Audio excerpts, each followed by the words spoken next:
नमस्कार। जनमंच के इस एपिसोड में मैं रणधीर झा आप सभी का स्वागत करता हूं। कृपया जनमंच को सब्सक्राइब करें और बेल आइकॉन दबाएं। जो जन सरोकार के जो मुद्दे हैं, जो करंट अफेयर्स के जो मुद्दे हैं, उस पर हम एक डिस्पैशनेट, बिना किसी भेदभाव के, बिना किसी पक्षपात के चर्चा करने का प्रयास करते हैं। और बहुत सारे लोगों को बहुत सारे विषयों को समझने का भी शायद मौका मिले, क्योंकि हम जो भी बात करते हैं उसके पीछे कुछ तथ्यात्मक रिसर्च होता है। कुछ पढ़ के, कुछ डेटा देख के और कुछ किताबों की मदद से जो सही बात है वो आप तक पहुंचाने का प्रयास करता हूं।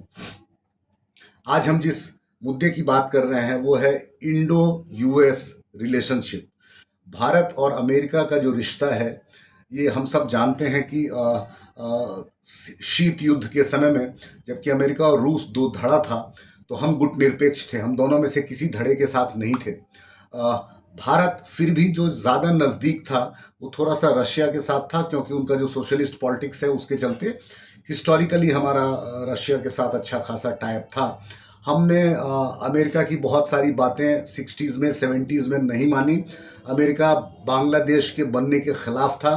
तब के रिपब्लिकन प्रेसिडेंट जो थे, उन्होंने भारत के निक्सन जी, उन्होंने भारत के तत्कालीन प्रधानमंत्री को धमकाया तक था कि आप पाकिस्तान के आंतरिक मामलों में हस्तक्षेप नहीं करिए। और उसके बाद तख्ता पलट की भी कोशिश हुई थी, आपातकाल आया था, जिस पर एक बार एक अलग वीडियो में विशेष रूप से चर्चा करेंगे कि आपातकाल भारत में क्यों लगा था। अभी हम बात कर रहे हैं इंडो यूएस रिलेशंस का। भारत ने इमीडिएटली इजराइल को भी मान्यता नहीं दी थी। अमेरिका ने बहुत ज़्यादा दबाव डाला था, उसके बावजूद भी हमने अपना वक्त लिया था इजराइल को एज ए कंट्री रिकॉग्नाइज करने में। तो 60s और 70s में जहां हमारे रिश्ते थोड़े से तल्ख थे, थोड़े से हार्ड थे, हम रशिया के साइड ज़्यादा थे और गुटनिरपेक्ष ज़्यादा थे। वो 90 के दशक के बाद, आर्थिक सुधार आने के बाद, हमने देखा कि हमारी जो नज़दीकियां हैं वो अमेरिका के साथ बहुत ज़्यादा बढ़ी है। पीवी नरसिम्हा राव गवर्नमेंट आने के बाद जो हमने जो बाज़ार खोला, विदेशी कंपनियों के लिए, दूसरे देश के लोगों को निवेश करने के लिए अपने देश में बुलाया, तो अमेरिका के साथ हमारे संबंध धीरे धीरे अच्छे होने लगे।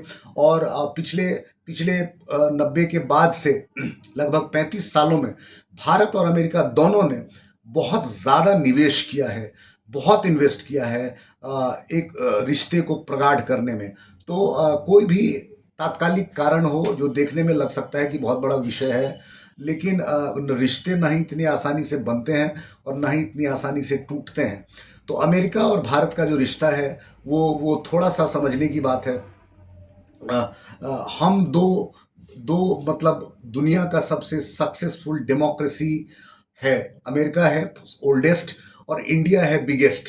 तो ये ओल्डेस्ट और बिगेस्ट जो डेमोक्रेसी है, ये लोग जो देश चलाने का फैसला करते हैं। तो जहां भी डेमोक्रेसी है वो नेचुरली दूसरे डेमोक्रेट्स का एलाई हो जाता है। तो भारत और अमेरिका की नज़दीकी संबंध का जो सबसे बड़ा कारण है वो ये है डाइवर्सिटी। जैसे हिंदुस्तान में डाइवर्सिटी है, बहुत सारे धर्म हैं, बहुत सारी चीज़ें हैं, वैसे ही अमेरिका में भी डाइवर्सिटी है। वहाँ बहुत सारे मुल्क के लोग रहते हैं, बहुत सारे रिलीजन के लोग रहते हैं। सेकुलर डेमोक्रेटिक रिपब्लिक है अमेरिका। तो जो दो डेमोक्रेसी है वो, उसके जब रिश्ते बनते हैं तो वो सिर्फ पॉलिटिकल लेवल पे नहीं बनते हैं, वो पीपल, लोगों के स्तर पे बनते हैं। पीपल टू पीपल कांटेक्ट होता है।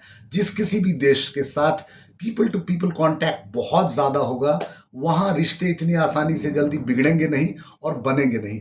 तो अमेरिका के साथ जो भारत का जो रिश्ता है वो मोस्टली बिजनेस टू बिजनेस है, पीपल टू पीपल है, टेक्नोलॉजी टू टेक्नोलॉजी है। मतलब हर क्षेत्र में, डिफेंस टू डिफेंस है।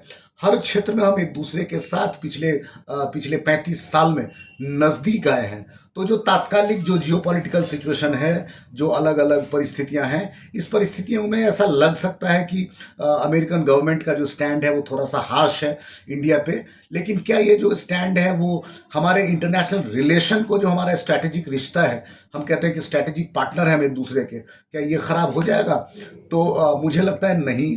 देखिए, भारत एक चीन के साथ और रूस के साथ जहां एक एससीओ में शामिल है, वहीं भारत क्वाड में भी शामिल है, जहां ऑस्ट्रेलिया, जापान, अमेरिका और भारत है।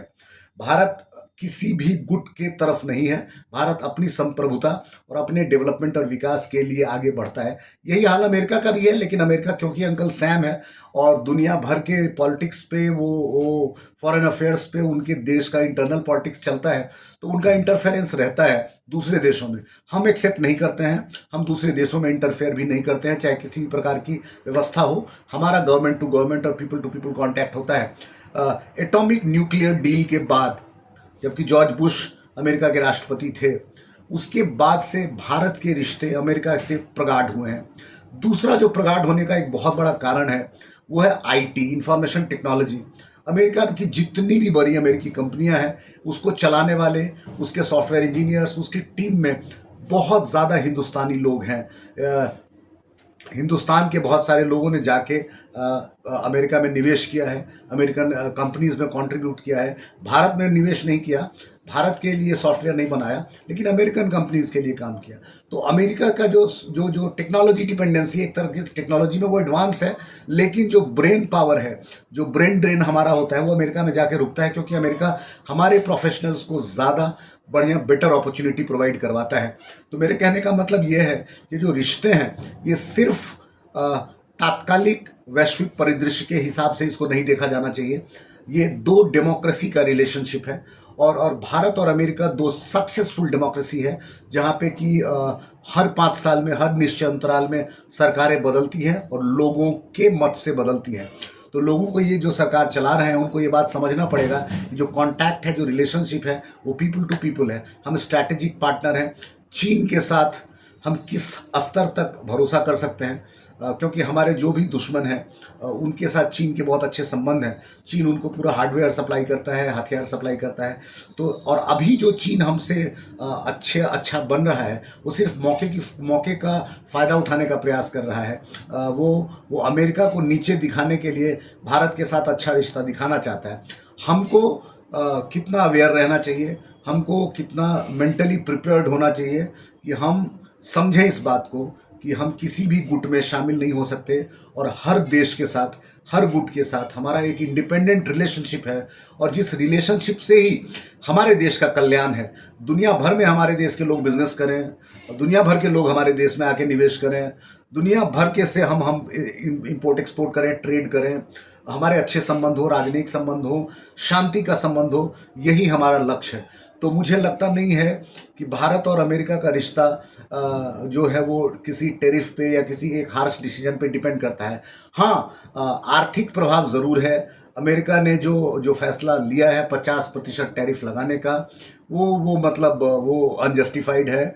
उसको उनको वापस लेना ही पड़ेगा, आज नहीं तो कल, क्योंकि इसका जो नुकसान है, वो जो 50% अधिक देगा वो अमेरिका के लोग देंगे। सामान की कीमत जो बढ़ेगी वो अमेरिका में बढ़ेगी, और जो सस्ता अमेरिकन कंपनी जो भारत से बहुत ज़्यादा रॉ मटेरियल्स वगैरह सब कम दाम में लेते थे, अब वो महंगा हो जाएगा, तो कॉस्ट ऑफ प्रोडक्शन बढ़ेगा। तो इसकी दूरगामी परिणाम है। तो मुझे लगता है कि ये 50% वाला जो टेरिफ है वो टेम्पररी, जो फिलहाल रूस यूक्रेन और जो इंटरनेशनल सिनेरियो है उस पे है, अमेरिका कुछ करने का प्रयास कर रहा था, लेकिन ये सक्सेसफुल होगा नहीं, because India happens to be a very very important player in global scenario. दुनिया में भारत का पिछले 70 साल में हमने step by step, brick by brick कदम मजबूत किया है।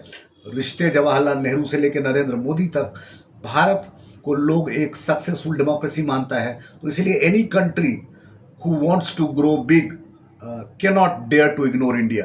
तो मुझे नहीं लगता है कि अमेरिका जो है वो भारत के हितों के खिलाफ जाएगा, और अमेरिकी और भारत जो संबंध हैं वो इतने आसानी से चले जाएंगे। आप सब लोग जनमंच पर अपनी बहुमूल्य राय ज़रूर दें, वीडियो के बारे में बताएं हम क्या चेंज कर सकते हैं। कुछ बहुत ज़्यादा डेटा, फैक्ट्स, फिगर दे के कॉम्प्लिकेटेड नहीं करता हूँ, सामान्य भाषा में समझाने का प्रयास करता हूँ कि मोटे तौर पर आपको समझ में आए कि किस विषय पर हम बात कर रहे हैं। तो चैनल को सब्सक्राइब करिए और बेल आइकॉन प्रेस करिए, और ज़रूर अपने फीडबैक हम तक शेयर करिए। बहुत बहुत धन्यवाद आप सभी लोगों का।